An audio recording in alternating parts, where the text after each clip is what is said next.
Step into the world of power, loyalty, and luck. I'm gonna make him an offer he can't refuse. With family, cannolis, and spins mean everything. Now, you wanna get mixed up in the family business. Introducing The Godfather at ChumbaCasino.com. Test your luck in the shadowy world of The Godfather slot. Someday, I will call upon you to do a service for me. Play The Godfather now at ChumbaCasino.com. Welcome to the family. No purchase necessary. VGW Group. Void where prohibited by law. 21 plus. Terms and conditions apply.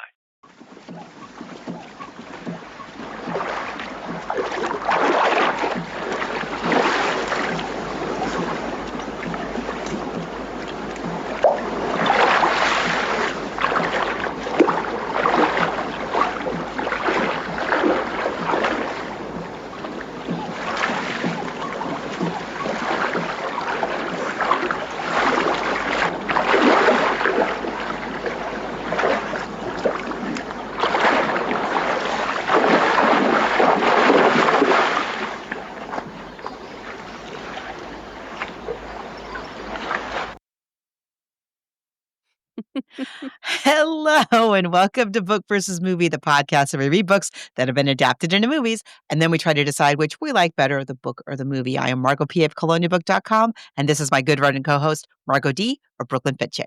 Hi, everyone. Welcome, welcome, welcome. Very excited. It is May, although you wouldn't know it from where I'm sitting. It's very gloomy and kind of drizzly here in Southern California, but perfect for Mysteries in May. This is our second annual Mysteries in May, and we look, full disclosure, we're busy ladies. That's the thing. We're busy ladies this month and this time of year. Things are happening, things are popping off all over the place. And so we made a little executive decision just before we got on the air that this year for Mysteries in May, we're going to be devoted entirely to the work of the incomparable Mrs. Agatha Christie, who we've talked about before, but we're going to do all Christie adaptations, and very excited to do that. Today is one that I had never read before, but I'd seen an adaptation of it before. As I say, I've never read the book. And we've talked about Agatha Christie before. She's got a really fascinating story. We won't go into all of it today since we're going to be talking about her all month long. We'll just talk about some of it today. Probably stuff that's relevant to this particular story. But if you are brand new, we've got a brand new episode that we try to crank out for you every single week. And yeah, sometimes, like I say, we have times of year that are busier than others. And so we can't always sit down with a good 400-page A lot of good ones, by the way. We were doing our research, and there's some that we would love to, but it's just with our schedules, we wouldn't be able to put on the show that we would put on for you. It would be just so slapdash. So we want to have some fun this month with Miss Christie, and I never know whether to call her Miss or Mrs. because Christie is her married name, right? Right, but she got remarried, right? That was her then first. She got remarried, yeah. And Christie, the husband was not the greatest guy, but we'll talk about that in a minute. Anyway, so we have lots of room for the rest of the year in our scheduling where we need suggestions for books and movies that we can cover. And I say books, but really we will discuss any movie adaptation from some kind of a literary source, whether that's, again, fiction, nonfiction, magazine article, short story, novella, poem, a song, a play, a musical. We will consider it. We just did musicals in March recently. Doesn't mean we can't do another musical during the year. Just means that's when we kind of focus on that. But if you have suggestions of movie adaptations you would like us to cover, if you'd like to meet other listeners of this podcast or interact with us, there are several places where you could do that on the internet. We do have a basic Facebook page. Be sure to like it. The episodes are posted there pretty much as soon as we put the episodes out. But we're much more interactive in our private Facebook group. So you type in Book VS Movie Podcast Group and ask to join. And we do just talk about books and movies there. It's a nice, safe space to hang out. I know we managed to do that. We're on Threads, Instagram, and Blue Sky at Book versus Movie. And those places you spelled it all out. And then we have an old-timey email. bookversusmoviepodcast, spelled it all out, at gmail.com, and send us your suggestions. And if you would like some stickers, give us your address and one of us will drop them in the mail for you. And if you really enjoy the show and would like to help keep us in books and movies, you can also support us on Patreon. Patreon. We've been doing the show for 10 years now. So everything from 8 years and previous to that, we're putting on our Patreon wall. The old episodes are free, and all the clips we show today are for free on Patreon, by the way.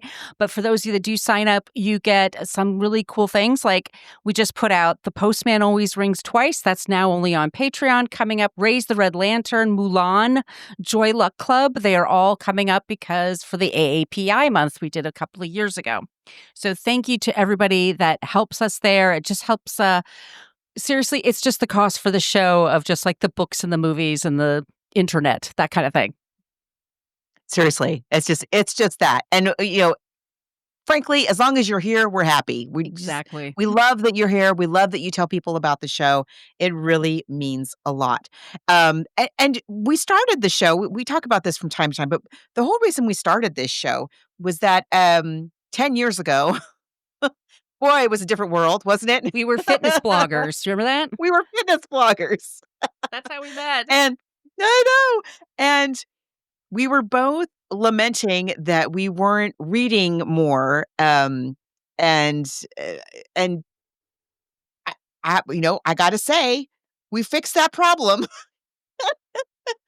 And it took me quite a while going, it's only been, let me think, maybe 3 or 4 years, maybe since COVID, that I finally decided to maybe I should keep a running log of all the books I read every year, which is kind of interesting to see as I reflected.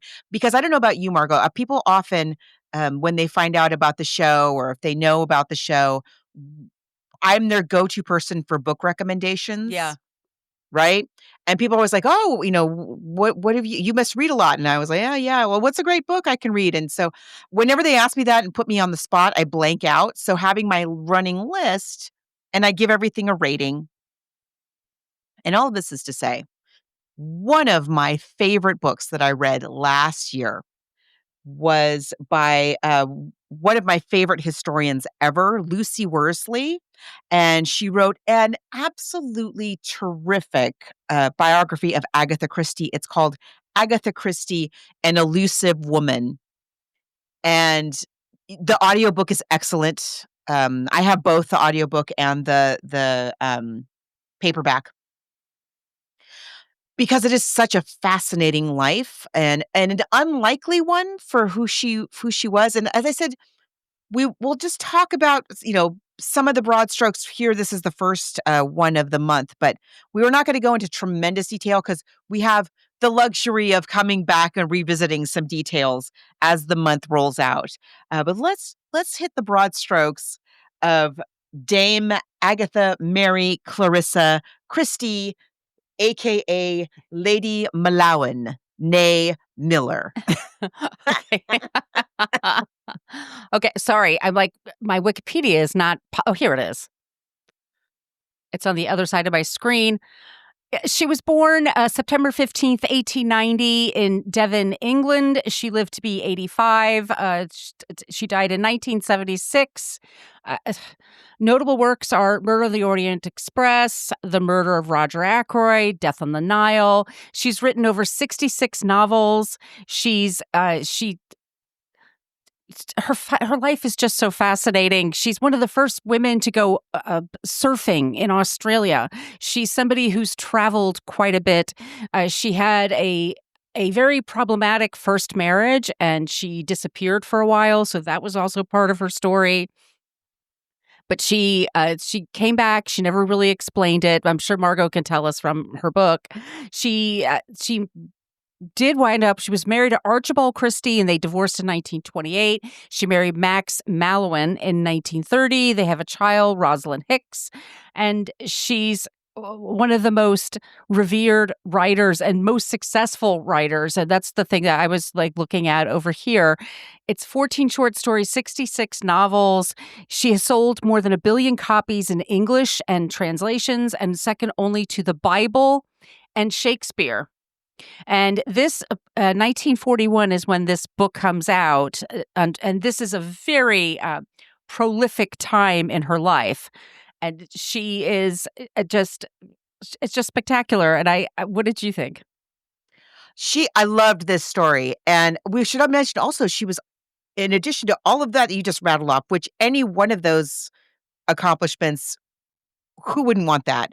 Um, she was also a prolific playwright, and Right. Yes. the playwright of the longest running play in world history, The The Mousetrap. Mousetrap. And, she was supposed to have been a nice upper class lady who got married and raised some children and had servants and puttered around in her garden.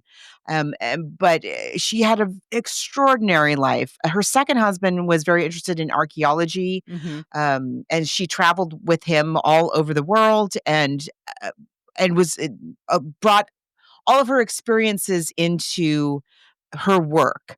And yeah, I had seen the television adaptation of this story, but I had never read it until this week. And it's interesting because last year when we did Mysteries in May, we talked about Death on the Nile, which has some very similar elements and devices to this particular story. I forget how many years apart those two stories are, but bear in mind, Agatha Christie is a woman who, as we said, like, she was never broke. Right. She was never she wasn't like darning socks and saving bacon grease or anything of the kind.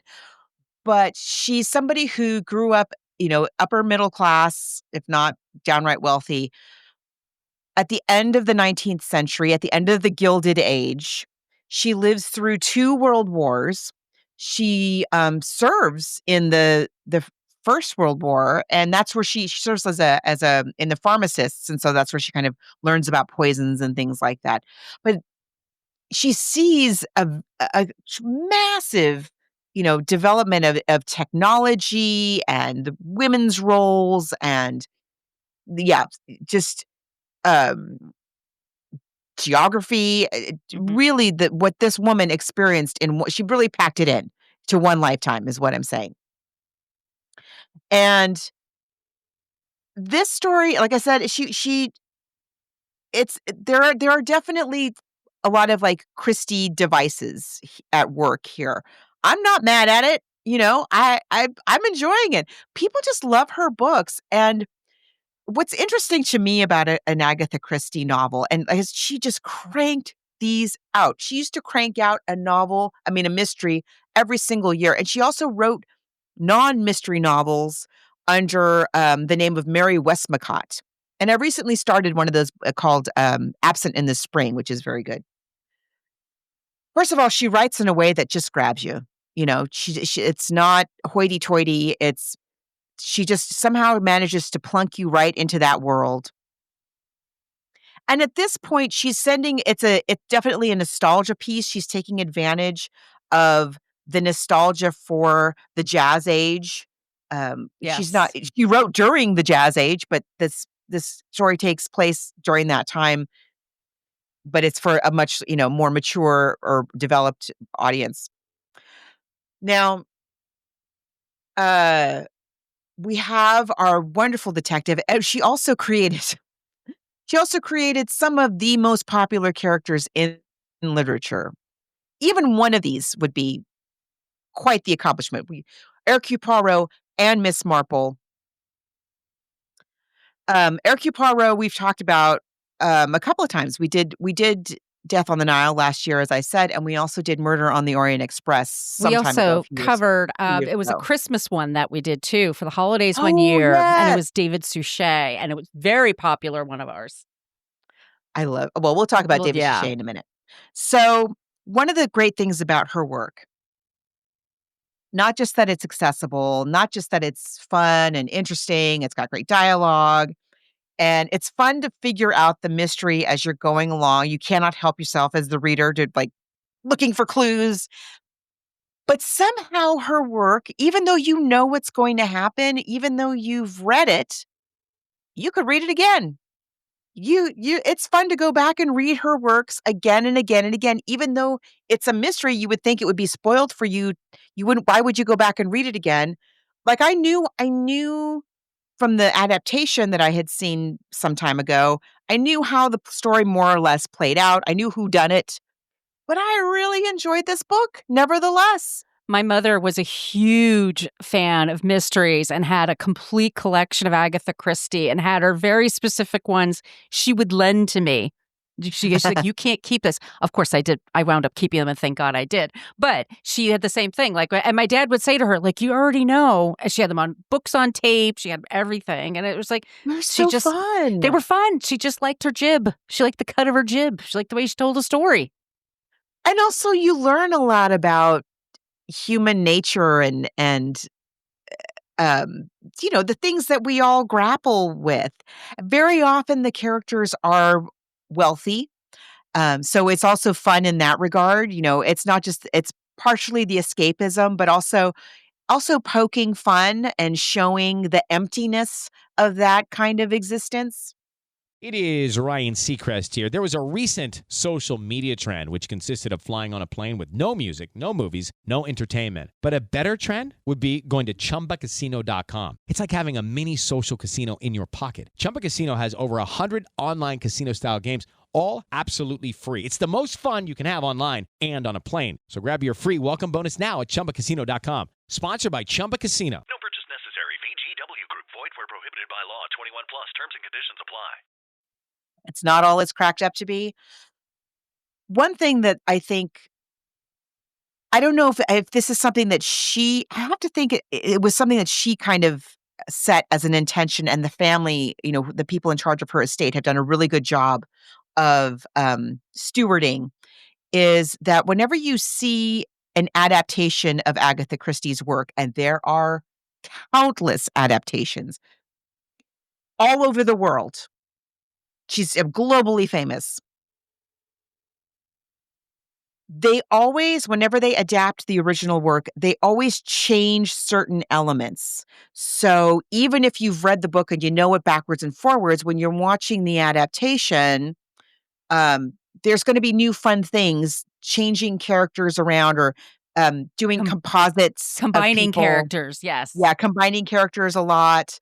For instance, for this week, I watched not just the Peter Ustinov one that we're going to be talking about, but I watched the David Suchet one. Is it on BritBox? Is that where you got it? Yeah, it's on BritBox. It is delightful, by the way. Although I kind of like, spoiler alert, I kind of like the Peter Ustinov one a little bit better. But in the David Suchet one, for instance, the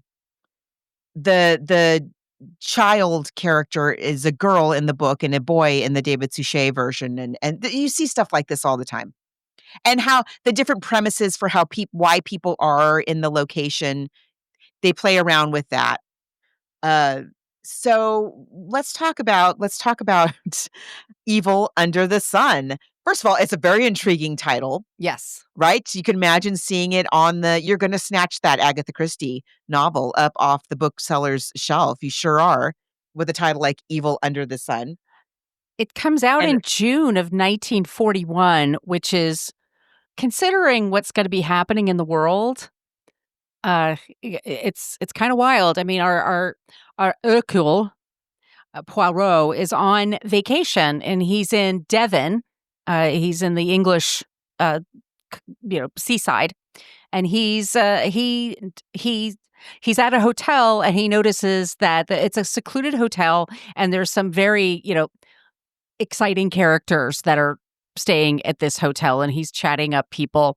And there's a woman that's named Arlena Marshall, and she is a former actress, and she's flirting with a man named Patrick Redfern.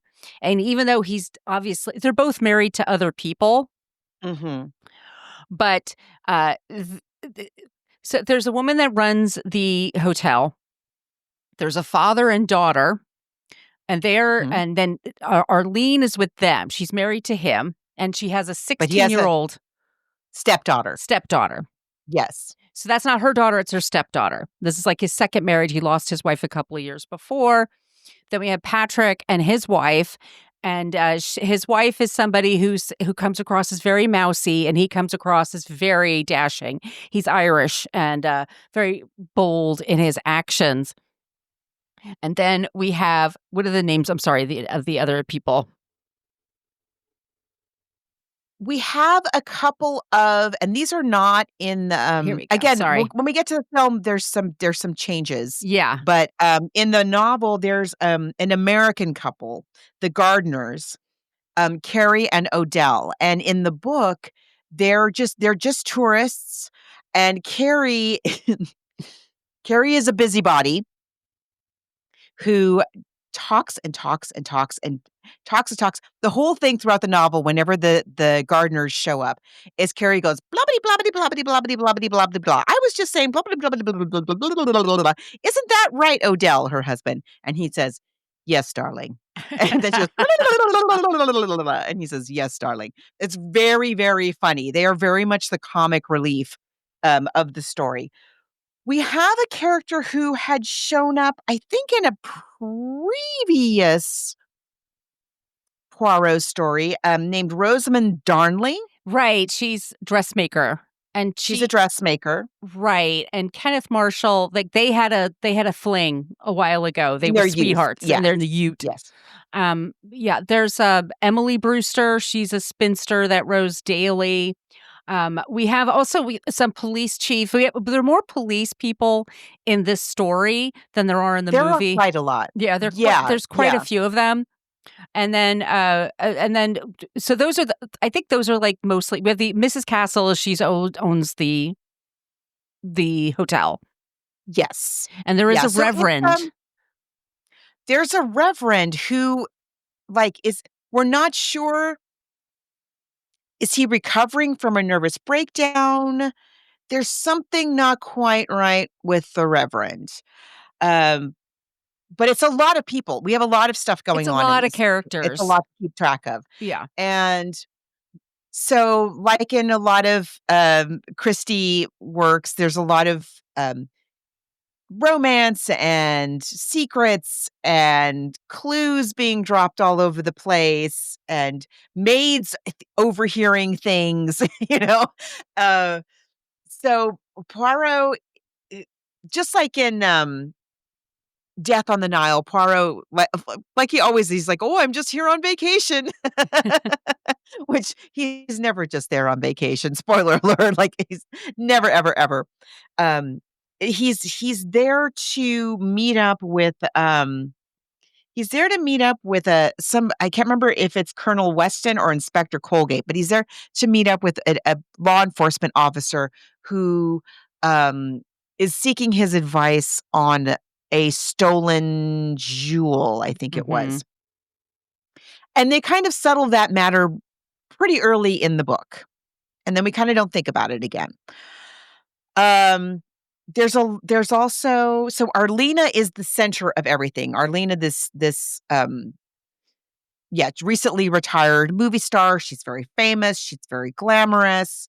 In the book, we learn that nobody really knows the circumstances, but somehow this much, much older millionaire left everything he owns to this movie star. And nobody knows quite why. They weren't married. So she's very wealthy in her own right, although her husband, I forget what number husband he is, Mr. Marshall and his daughter. Mr. Marshall is also quite well off. And she's definitely flirting with Patrick Redfern. And Patrick's wife accuses him in front of everybody, of choosing this location for their vacation because he knew that Arlena was going to be there. So they've met before, and we're to believe that they've had a flirtation before. Because Arlena's not at all surprised to see Patrick Redfern there. So all throughout the beginning of the book, Patrick and Arlena are going off adventuring. They're frolicking on the beach. They're going for a swim. They're in the paddle boats, playing tennis, all of that. Meanwhile, his wife, Christine, who's this, again, frail little mousy little thing. Like, oh, I can't go out in the sun. I'll burn up. I'll burn And, up. I'm an oh, Irish girl. I can't. yeah. Yeah, that's like her whole thing. Like, I can't handle the Yeah. heat. I can't handle direct sunlight. So she's constantly putting extra clothes on herself. She's, wrapping herself up. And she's also just pretending that she's, we'll find out, as she goes along, but she's always saying that she's very frail. And then also she and Poirot, she tells him that she has vertigo. And that's so she can't She go can't go very down high. the cliffs. Can't go down Yeah. the cliffs. She can't go downstairs very quickly. I have vertigo, so I understand like what she's talking about. So she's trying to just paint herself as like, oh my God, I'm the wounded bird. My husband just flirts with this gorgeous 40-something ex-movie star, stage star, or whatever she is at this point. And everyone feels sorry for her. Everyone does. And yes. everyone feels sorry for Mrs. Redfern, and everyone, because she clearly loves her husband, and her husband is acting a fool and chasing this movie star, and knowing that that's never going to go anywhere. So meanwhile, it's talking about, so Poirot is overhearing things, and other people are overhearing things, and among the things that get overheard is supposedly that Christine overhears Arlene on the phone with someone who appears to be blackmailing her, someone who is demanding money of her. And I forget if she tells Poirot, don't quite remember. Anyway, so that's one of the things that happens. And then one day, Emily Brewster, who is the spinster, she's the athletic spinster. So she's very sporty, and she's there for her health, and she likes all the outdoor activity at this resort. And Poirot, by the way, Sandy never Cove. does. He never does. He's overweight. He's indoorsy. He's indoorsy. He likes food. He likes things the way he likes things, and he likes his sweets and his things. And so these two are like oil and water. They don't. Yeah. Yeah. Step into the world of power, loyalty, and luck. I'm gonna make him an offer he can't refuse. With family, cannolis, and spins mean everything. Now, you wanna get mixed up in the family business. Introducing The Godfather at ChumbaCasino.com. Test your luck in the shadowy world of The Godfather slot. Someday, I will call upon you to do a service for me. Play The Godfather now at ChumbaCasino.com. Welcome to the family. No purchase necessary. VGW Group. Void where prohibited by law. 21 plus. Terms and conditions apply. So, Emily Brewster is coming back from like a brisk bicycle ride or something like that, and is almost brained by a flying glass bottle that just misses her and shatters into a zillion pieces as she's walking back up to the resort. And she immediately goes to Mr. Poirot and says, like, somebody's trying to kill me. And they hurled a bottle at me and tried to kill me. And he's like, okay, I'll check it out, I guess, And so he, just to humor her, he goes and he finds, picks up some pieces of this broken bottle. And then Patrick Redfern shows up, and he's like, whoa, has anybody seen Mrs. Marshall, who's the movie star? Has anybody seen Mrs. Marshall around? And they're like, nope, nobody's seen her. And he's like, well, I guess I'll just go for a little sail around the island then.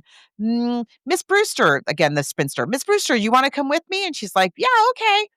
So they go out on the water, and Miss Brewster realizes, like, oh, he's looking for Arlena. He's not just out for like a fun sail around the island for exercise like I am. Like, oh, great. I got roped into this. And so they go sailing around the island, and there they see Arlena sunbathing on the beach with her hat over her face, as I have done countless Millions of times. times, yes. That's how I lie on the beach, is with my hat on my face. Right. And Patrick jumps out of the little paddle boat, and he runs over to Arlene, leaving Emily Brewster back in the boat. And he's talking to her, and she's not moving. And he lifts up the hat, and he says, oh my gosh, she's dead. She's been murdered. She's been strangled. And somebody has to get the police. And he says to Emily, you stay here. I'll go get the police. She's like, I'm not staying here with this dead body. Are you kidding me? What if there's some maniac still around? I'll go get the police. You stay here. He's like, okay, fine. So she goes and tells everybody, she's screaming back to the resort and telling everybody, and they alert the police, and the police come. And they go, and sure enough, Arlene's lying there. She's strangled, and she appears to have been strangled by somebody with big, powerful hands, big man hands. Right. And who could possibly have done it? Well, not Patrick Redfern. That's the most logical suspect because they were having a thing. Nope, not him because he had an alibi. He was with Emily Brewster showing up on the boat. Everybody has an alibi, as often happens in Agatha Christie. Everyone has some kind of an alibi. Somebody saw them somewhere where they couldn't possibly have committed the murder. Mrs. Redfern, who's the other obvious suspect, because she would be jealous of her husband flirting with this glamorous movie star. Her alibi is that at the time of the murder, she was down on the beach with Linda, Arlena's stepdaughter, with Linda, and she was painting. She was doing watercolor. That's her thing that she does, Christine. And she asked Linda at one point what time it is. Linda says, "Oh, it's 5 minutes to 12." And Christine says, "Oh no, I'm supposed to meet the gang for tennis at noon. I've got to go." And she leaves Linda there swimming. And she runs up to the hotel, and then she shows up at noon on the tennis court in her tennis whites, just like she's supposed to, right on time. She just makes it. So she has an alibi. And everybody has an alibi. Mr. Marshall, who is the other obvious suspect, Mr. Marshall was typing away I can't remember what he was typing. He was typing something. He's typing in his room. right? And typewriters are loud. And so the maid has overheard him typing and typing and typing. So he that's his alibi, is that he was busy in his room typing. And the maid, when she's questioned, also mentions that when she heard Mr. Marshall typing, she also heard somebody taking a bath, and it had struck her that that was an odd time for somebody to take a bath in the middle of the day like that. That was unusual. The gardeners have their alibi. Everybody has an alibi. Mhm. So now what? But we've got a body.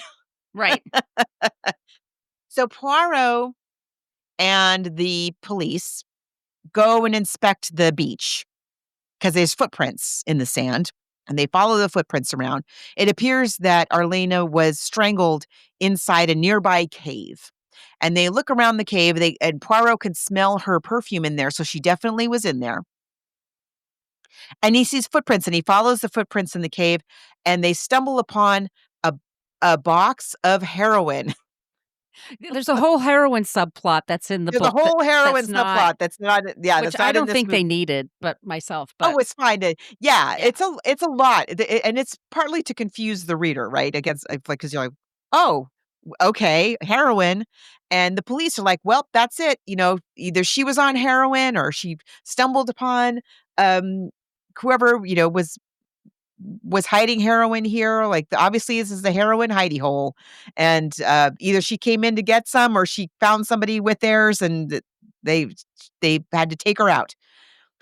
So then we have a lot of fun of Poirot, we have the whole fun middle part of the book where Poirot questions everybody and they all give their version of where they were and what they thought.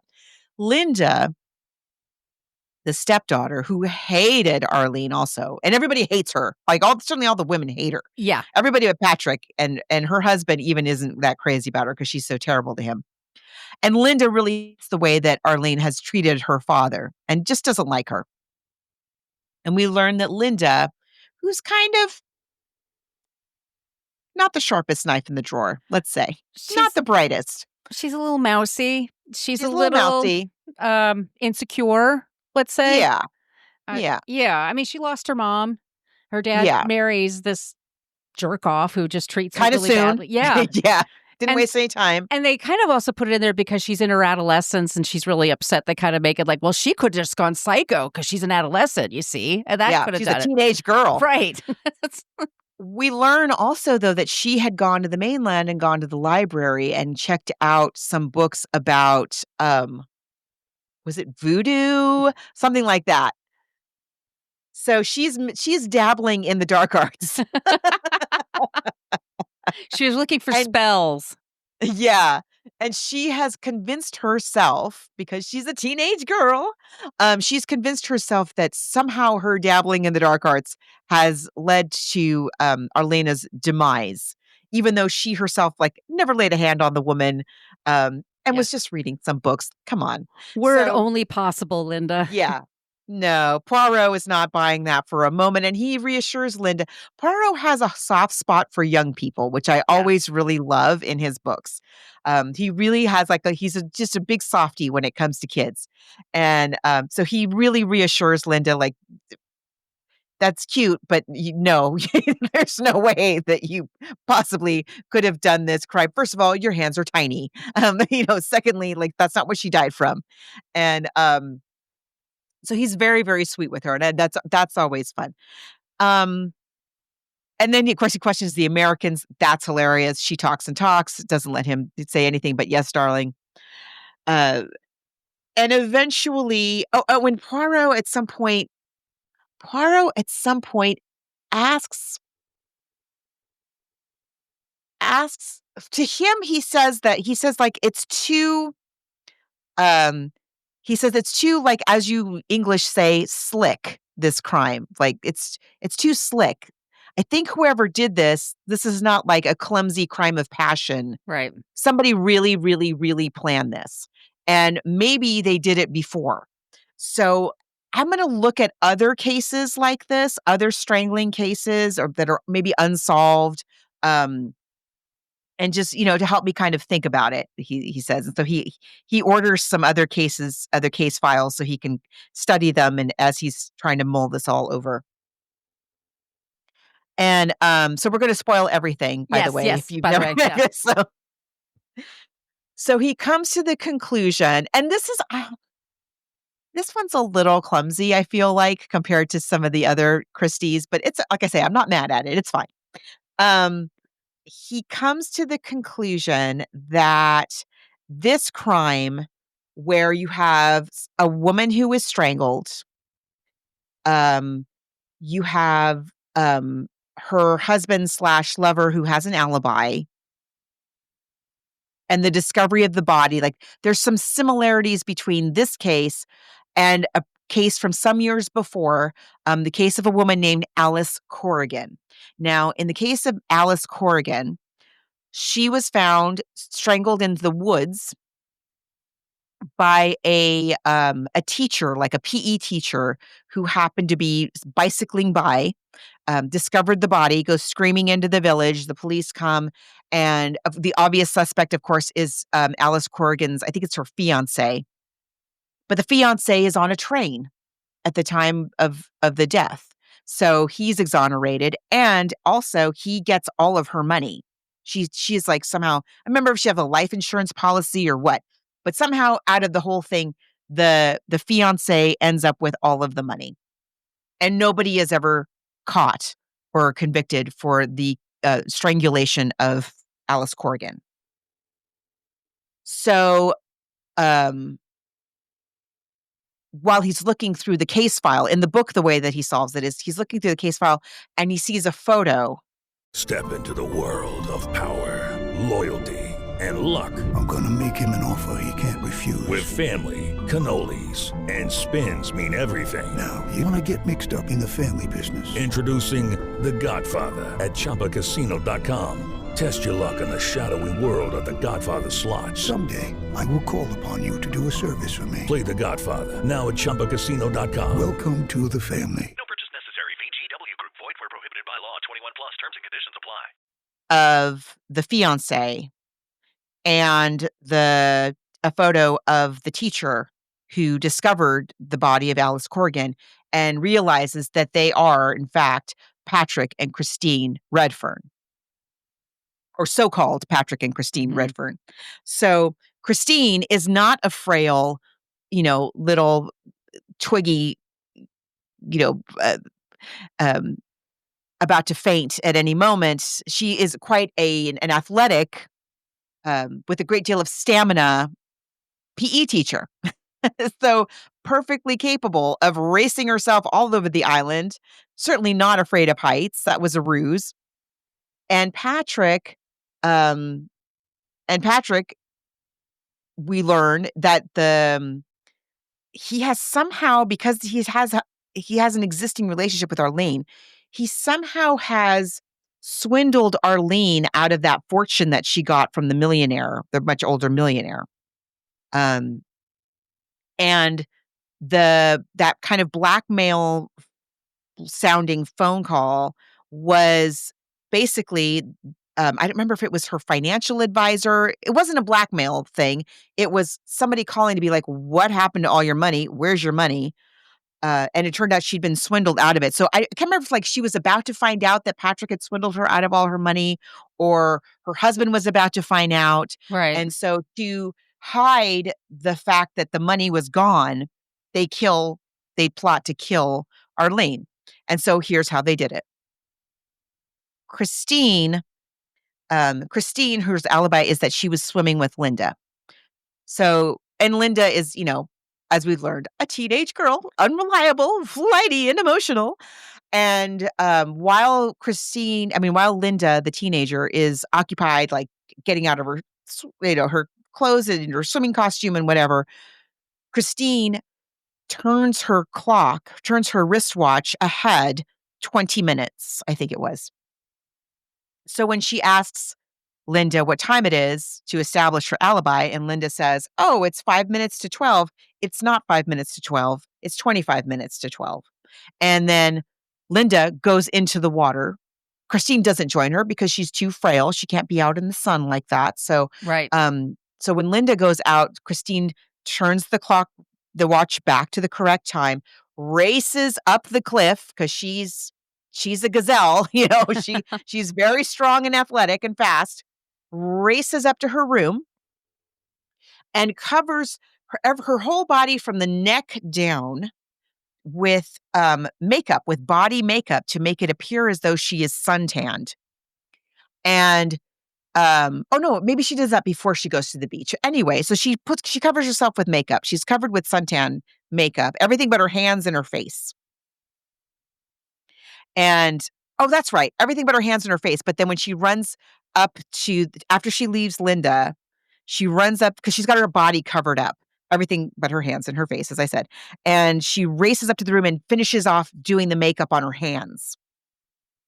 Leaves her face as is, pasty, and to hide the evidence, hurls the bottle of body makeup out of the window, not realizing that Miss Brewster, the athletic spinster, was down below and that she nearly hit her in the head with this bottle.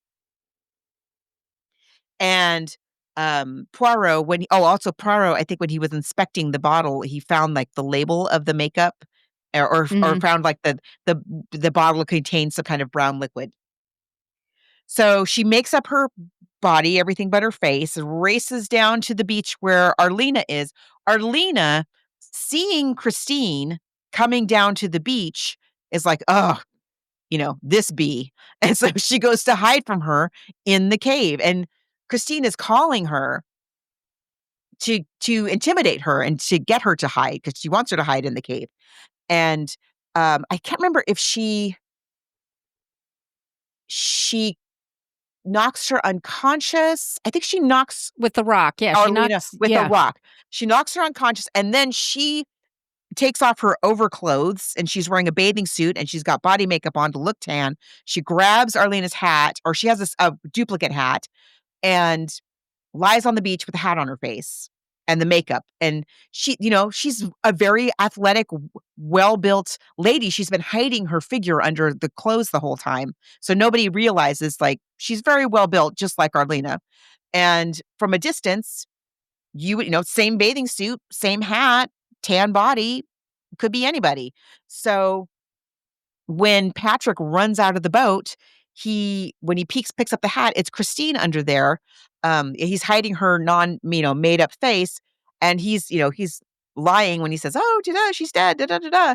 Meanwhile, she's still very much alive. She's just unconscious in the cave.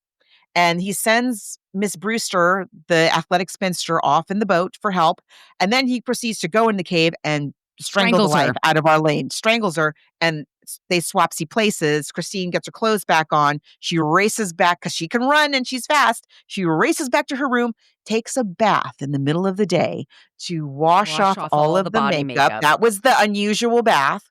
And then she's back on the tennis court in her tennis whites, just like she's supposed to be, right on time at noon. And that's how they did it. And so we have and we have the big climactic scene like we always do in a Poirot where he gets everybody in the room and he talks about how like you could have done it because of XYZ, and he explains all the scenarios where all the different people could have done it, and then lands on the final one, which is the most obvious one. Who was the most obvious suspect? The Redferns, one of the Redferns, but it turns out it's both of the Redferns. So again, very much like in Death on the Nile, where you have a couple who seem to be at odds, but are actually thick as thieves, and they are plotting this murder together. It's a little bit different scenario in Death on the Nile, but I mean, a very similar device where you have the mousy little woman that everybody feels sorry for, but she's actually in cahoots with the cad who is flirting with the glamorous lady who gets killed. And the police are all there, and the police drag him off. And then they also catch it turns out one of the other guests on the island, Mr. Blatt, is the one who's running the heroin smuggling ring, and they also capture him as well for the heroin. The end. Yeah. It's so fun. Cannot recommend. Did you listen to the audiobook? Yes, I did listen to the audiobook. Oh, good. It's David Suchet. Wonderful. He does all the voices. Delightful. Absolutely. Like if you got a road trip this summer, get you those David Suchet, Agatha Christie audiobooks. You will be so entertained. It will fly by. Oh, that sounds so good. So in 2001, David Suchet does a version and it's for BritBox here. I don't know what it is of BBC or what it was for there. But this is actually in 1982. We have a version, and there were a few. There was a Death on the Nile. There was the Orient Express. There were a few murder mysteries, late 70s, early 80s here in the States. So this one is directed by Guy Hamilton, and the screenplay is by Anthony Schaefer. And they move the action to the Mediterranean from Devon. So yeah, which is fine. I love the Mediterranean. I mean, I'll always go check that out. And so they bring back Peter Ustinov. Ustinov. So Poirot, we should say, if you've never read a Poirot book, or you've never, I don't know where you are, but if you've never seen David Suchet, one of the things I love about Poirot and Christie and Miss Marple, actually, both of these, the hero and heroine always of every book that they're in, is that Christie always gives us wonderful, delicious little details about what they look like and their mannerisms and their little tics and things that they have. They both do. And Poirot is a very specific, like he's not very tall. People always underestimate him. He's very fastidious and fussy and indoorsy, as we said. And because of that, he's often the figure of fun. He's often funny, unintentionally. People are often like laughing amused at by him. And amused by him, but also sometimes just straight up like mocking him. And if you've ever seen one of the David Suchet Poirot adaptations, like he is precisely to the mustache hair what Agatha Christie describes in the book. But when we talked about Murder on the Orient Express, we had Albert Finney playing the role, and he's very good. He was very good, but he took it a little bit different direction, just a little. Hello, it is Ryan, and I was on a flight the other day playing one of my favorite social spin slot games on ChumbaCasino.com. I looked over at the person sitting next to me, and you know what they were doing? They were also playing Chumba Casino. Coincidence? I think not. Everybody's loving having fun with it. Chumba Casino is home to hundreds of casino-style games that you can play for free anytime, anywhere, even at 30,000 feet. So sign up now at ChumbaCasino.com to claim your free welcome bonus. That's ChumbaCasino.com and live the Chumba life. No purchase necessary. VGW Group. Void where prohibited by law. See terms and conditions. 18+. He was, I would say, Poirot, as we mentioned, is a bit of a gourmand. He's always got like a little bit of a belly going on. But Albert Finney's Poirot, not so, was a little, not quite there, but it was very good. It was still very good. And, but he didn't want to come back as Poirot for the follow-up Death on the Nile. They went with Peter Ustinov, who again takes it to his own direction. He's much funnier. He's definitely playing for laughs.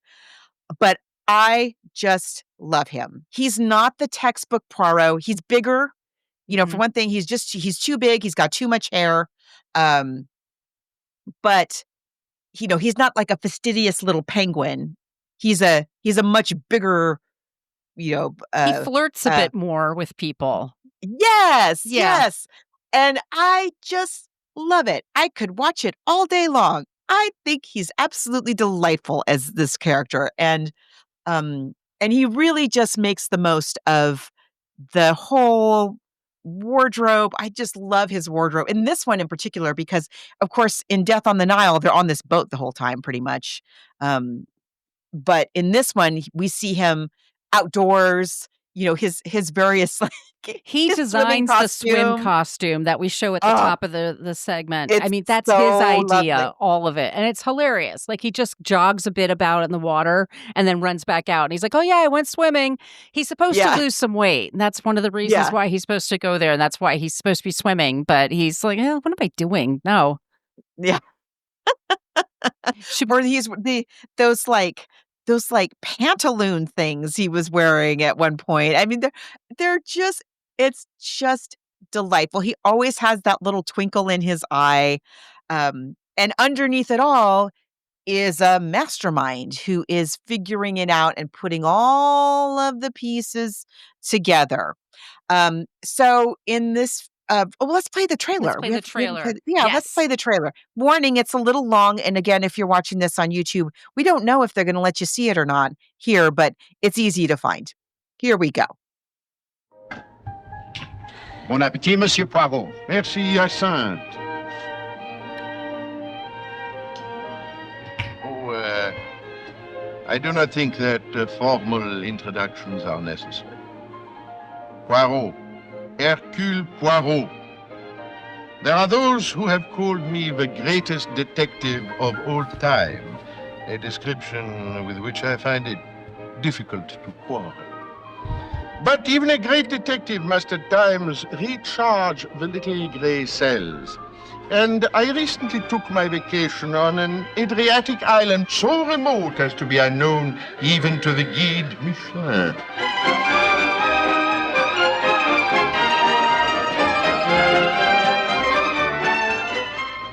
I hope you haven't come here to practice your sleuthing games on my guests. They've all got far too many skeletons in their cupboards.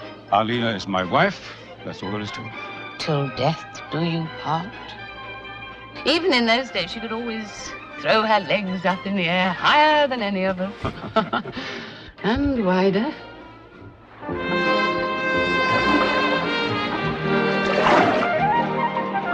Patrick, aren't you getting a little tired of rowing?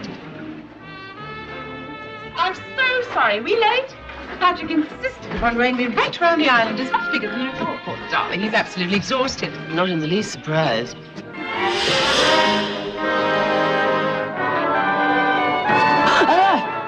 She's been murdered. What the hell do we do now, Odell? Just leave it to me.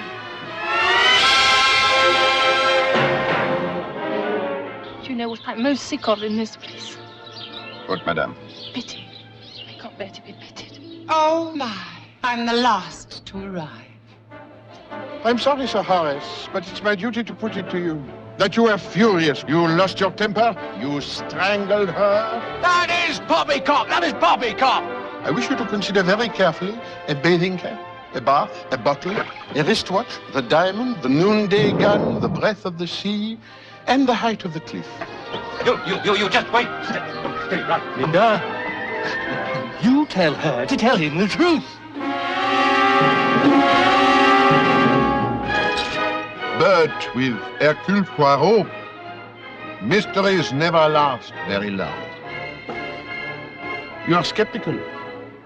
Well, perhaps you would care to pit your wits against mine. Bonne chance, mes amis.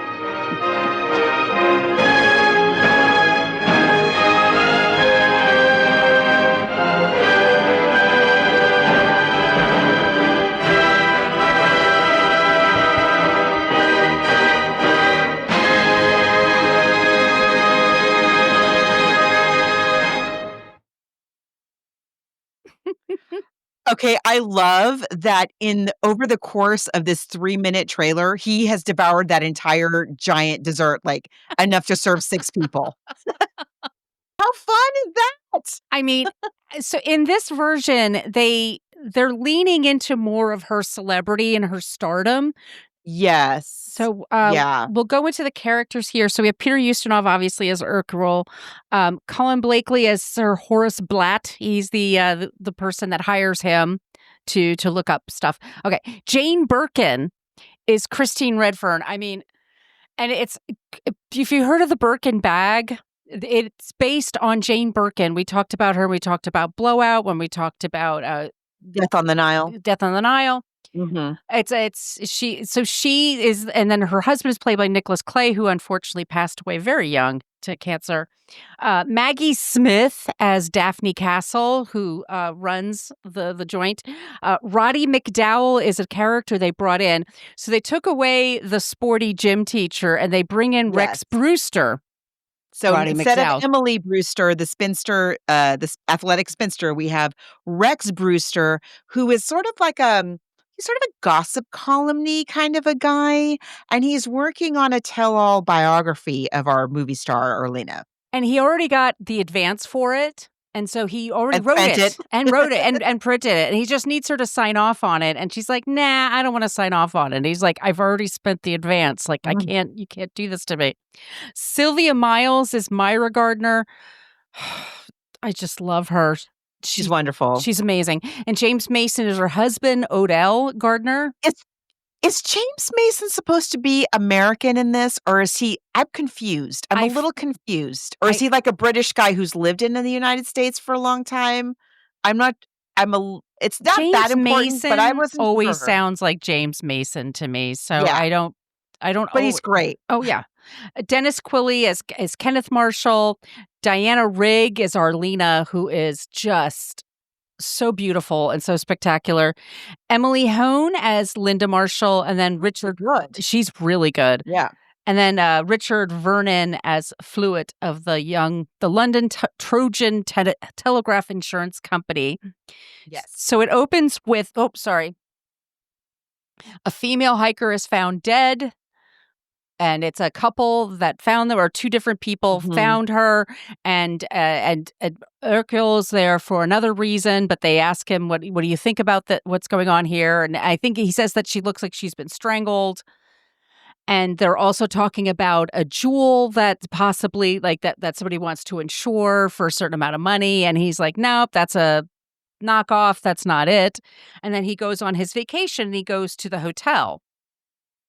And Daphne Castle is our Maggie Smith. She runs the hotel. With the red Daphne hair Castle, and the perm that she gave her, and she's such a different character than what she played in Death on the Nile. Which again, like I just want a mini series of Maggie Smith and Betty Davis's characters from Death on the Nile, just the two of them like traveling the world, being awful to each other. Maggie Smith's character is what do they call that? A smooshed together of Miss Darnley, the dressmaker in the book, and also the woman who owns the hotel, Miss Castle. And also Miss Castle, we learn, knows Arlena, that they both were actresses starting out in the salad days together, but Arlena, of course, became a big star, and Daphne ended up owning this hotel and struggling to make ends meet. right. And so all these people are showing up for this vacation, and they all know who Arlena is. And then we have Myra and her husband Odell. They have a script because they think that if she did agree to the script, or they had a show that she was in, a Broadway show, and she pulled out of it and broke her contract, and they lost their shirts. And so they are hoping to entice her to do another production so that they can get their money back. And so, in other words, they have a motive, where the ones in the book before, in the book, don't really have a motive. The Gardners, they're just, again, more or less sort of comic relief. I mean, they could have done it, but they don't really have a reason. Here they do. They have a motive for or at the very least, maybe losing their patience with her to the point of strangling her. But yeah, so that's their deal with her. Ryan Seacrest here. When you have a busy schedule, it's important to maximize your downtime. One of the best ways to do that is by going to ChumbaCasino.com. Chumba Casino has all your favorite social casino games like spin slots, bingo, and solitaire that you can play for free for a chance to redeem some serious prizes. So hop on to ChumbaCasino.com now and live the Chumba life. Sponsored by Chumba Casino. No purchase necessary. VGW Group. Void where prohibited by law. 21 plus. Terms and conditions apply. And then, of course, we have her husband and stepdaughter, who she's very terrible. We see her being just dreadful, awful to them. In the book, Arlena, the movie star, is not as terrible as Diana Rigg is making her in this movie. You kind of feel sorry for Arlena in the book because what is she doing with Patrick? Like, why is she messing with this guy? And we learn that he has swindled her out of all of her money. We just kind of think she's not good at picking men. Like, she's not good. Like, relationships is her weak point. Whereas here she is deliberately dreadful to everyone.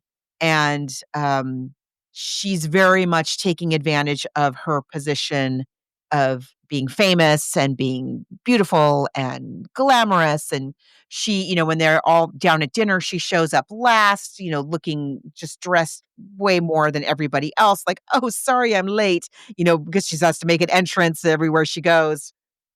Should we play that? Really dreadful. Can we play that clip? It's Cattiness and Cocktails, because this. I love this. Yeah, this shows it's just so much fun with just the two of them. I mean, they're just. So we've got our Diana Rigg, Maggie Smith. What's better than this? Nothing.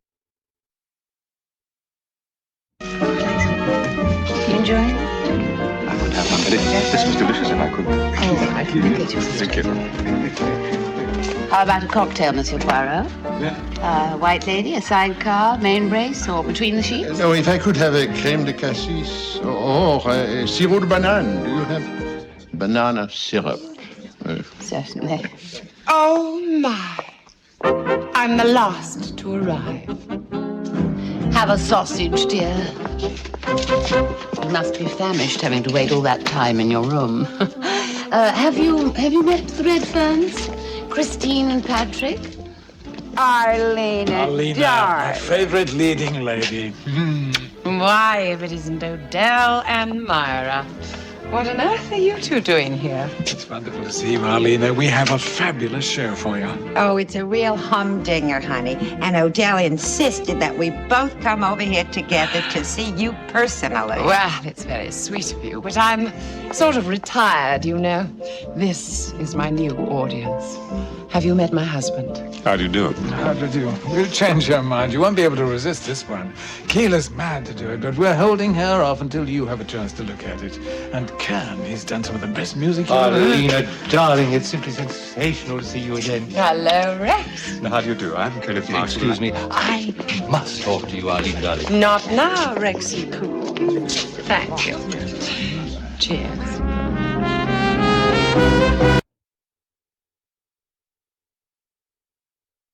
I think it tells you everything. It's wonderful. I love that scene. We have the music is all Cole Porter music, but I love the way it's not hitting you over the head with like, this is the jazz age. It's very nice and subtle and always just kind of in the background and setting the tone.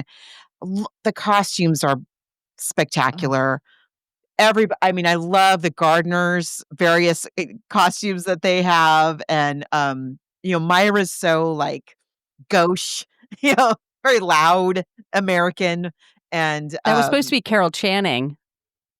Oh, really? Yeah. Oh, interesting. I can see that. Yes. Okay. Yeah. Sylvia Miles, though, is doing a bang up Sylvia job. Miles. I love please. Sylvia Miles, too. And setting it in the Adriatic is terrific. I think it works really super well.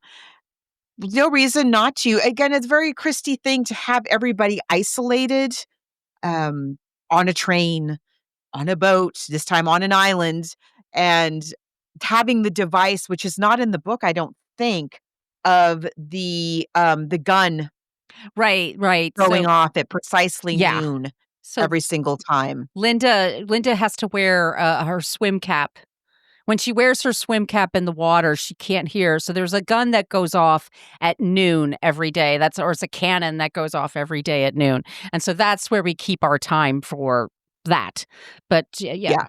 So everybody knows when it's noon. Everybody, exactly. So it's so funny to me. And also, like, once again, Jane Birkin is like so classy and so beautiful and so stylish and chic. And even when they're trying to make her look schlumpy with all that stuff, I still kind of see. I know. Good luck. I mean, good luck with it. Exactly. She's still Jane Birkin. I mean, it's just, but yes, you see Diana Rigg is swanning around and Maggie Smith, and you're like, I'm sorry, but you did notice that's Jane Birkin. Right. She's no slouch. Yeah. But it's really well done. It's beautiful. The locations are great.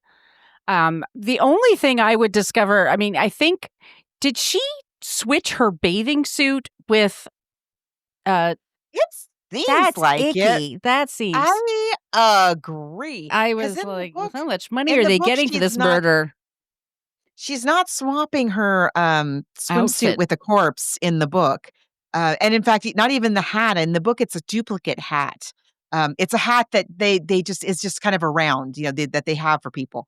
And I also thought that was a little bit icky. And instead of a heroin smuggling ring, it's jewels. And and he's not swindled her. We don't have this story about Arlena having the fortune of her own from the millionaire guy and a dubious, she has this jewel that's what he's taking. It's about the jewel, this giant diamond, which is a little different than him swindling her kind of over time and about to be discovered. And that's why they kill her. So I like that a little better, actually. I think it's more plausible in the book.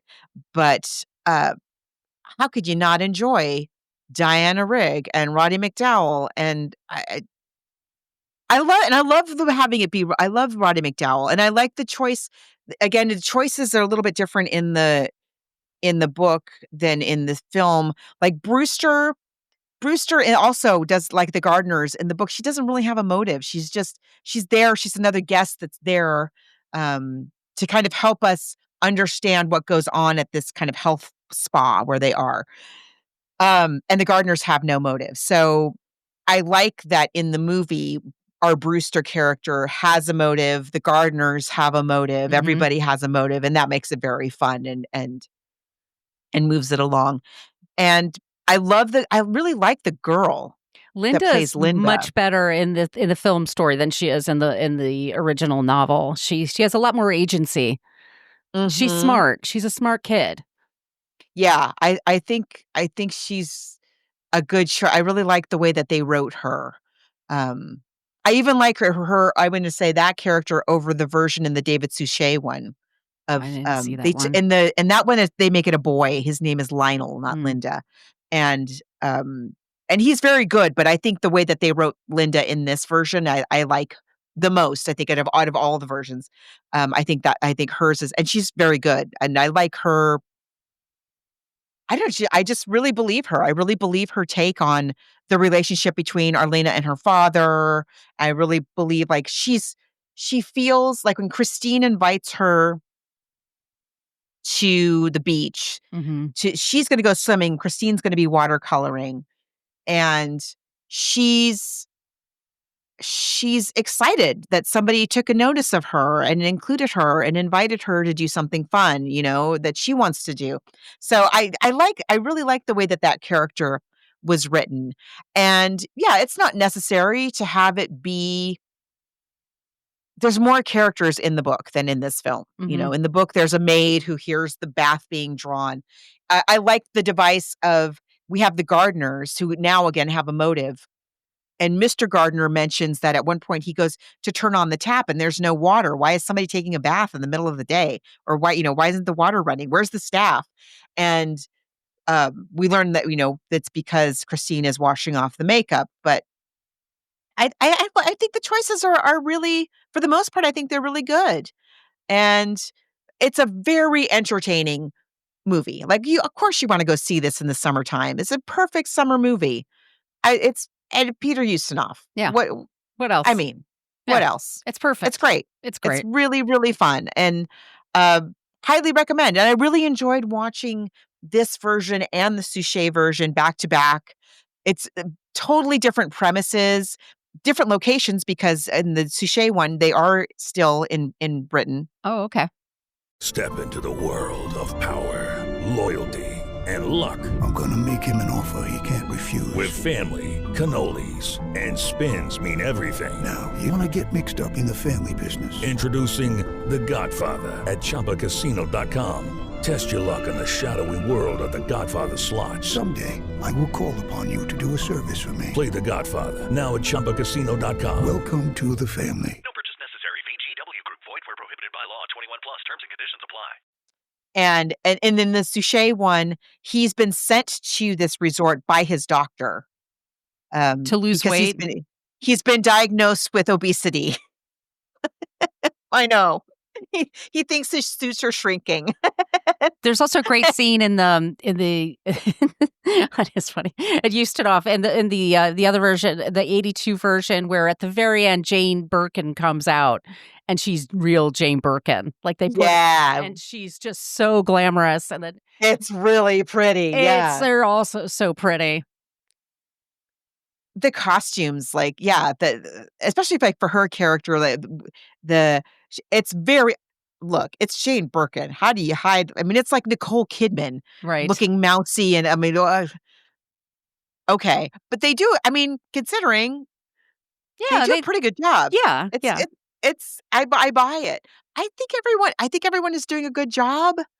I really, really enjoyed it. Did I enjoy it as much as Death on the Nile? I did not. No, and it didn't do as well. That to me was a more fun cast. It didn't do as well, so they didn't do them for a few years. I mean, this happens with Agatha Christie movies. They kind of like pop up every once in a while, and then you get a bunch of them. Because you need like a group of actors that all have charisma, and that could also like play characters that could be guilty and then not guilty, and there's always costuming, and and you want to keep the mystery going. I mean, it's a lot of work to make it work. Yeah. Yeah. And I felt like,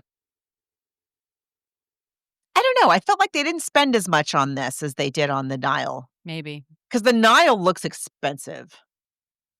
The Nile, I mean, they're really there. You could tell, like, they're really there. They're really there. Right.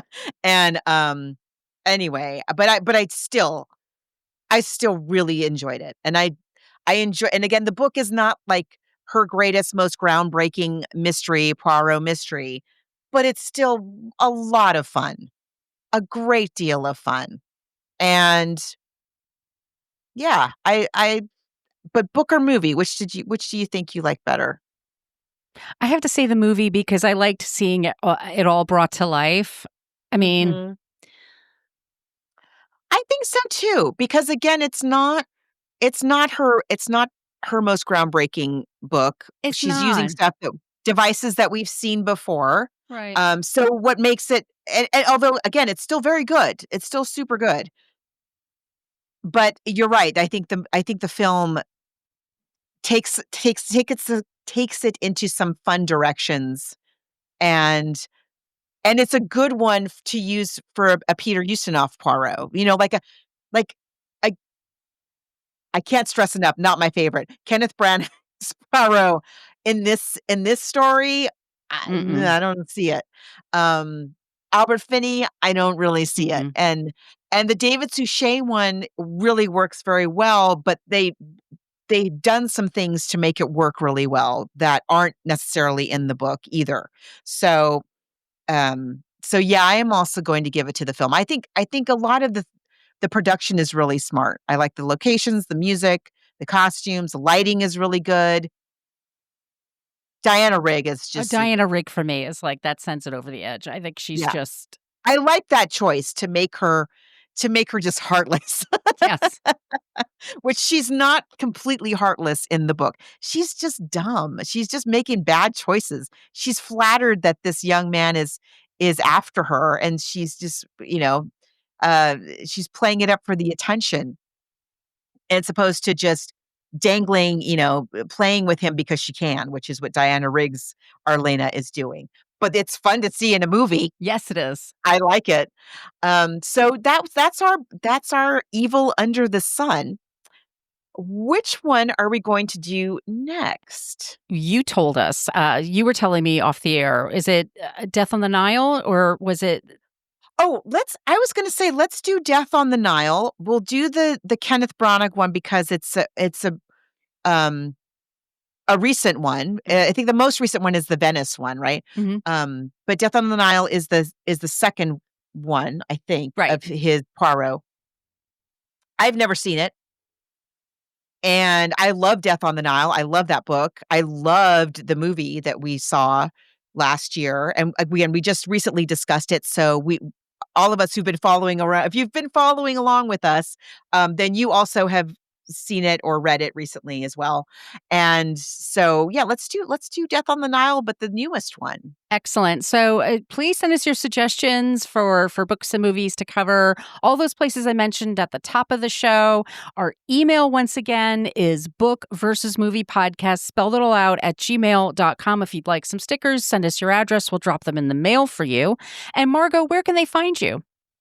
You can find me online at coloniabook.com, and all my social media callouts are at She's Not Your Mama. And where can they find you? Oh, you said that already, didn't you? No, I didn't. You did? Oh, okay. BrooklynFitChick.com. That's my website. I'm at Brooklyn Fit Chick for Threads and Instagram. I'm at Brooklyn Margot for Blue Sky and for, I forget the other one. And my YouTube is at my name. Threads, maybe. Brooklyn Margot. TikTok. No, it's at the TikTok. Thank you. And I'm at my name, Margot Donahue, on YouTube. So everybody, thank you so much for listening. We're going to play one more clip for you. And it's Peter Ustinov, deducing what happens in this story. We'll see you next week with Death on the Nile. You ran down onto the beach, but Madame Arlena had disappeared. Arlena! Where are you? I know you're here! I want to talk to you! Be with you in a minute! Well, what is it?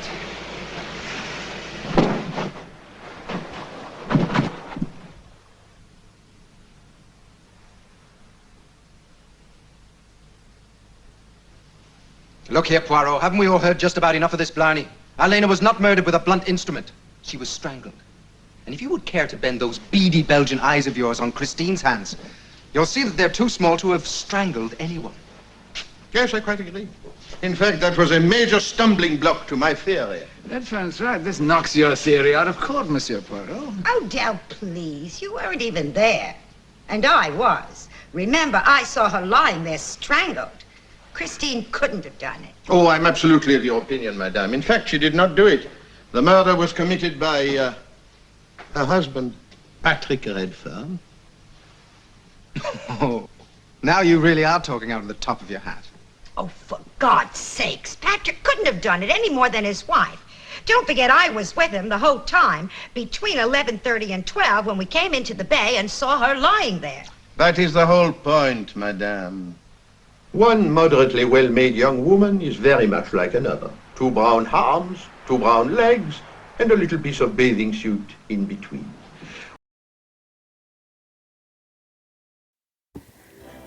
Thank you so much for listening to the Book versus Movie podcast. We're a part of the Spreaker Podcast Network. Go to Spreaker.com to check out all of the shows they offer.